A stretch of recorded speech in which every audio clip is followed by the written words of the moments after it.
Kaş o günlərə qayıda biləydim. Güman ki, bunu hər birimiz hazır bir neçə dəfə düşünmüşük. O vaxtlar bizə bəzən darıxdırıcı, bezdirici, hətta bəlkə gərgin görünürdü. Dərsə gecikmişdik, işdə yenə problem var idi, soyuqlamışdım, hava çox isti idi, evdə yenə səs-küy idi, sakitlik yox idi.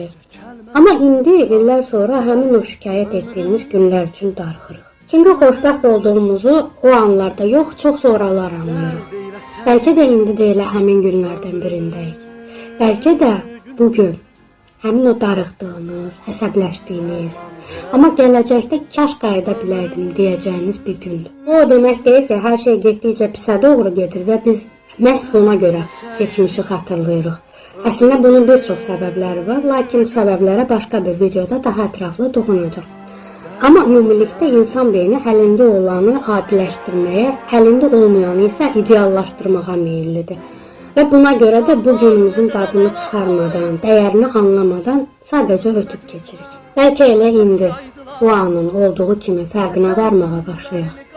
Əsəbi olsaq belə. Çünki bu anda bir gün darıxacağımız həmin o gün ola bilər.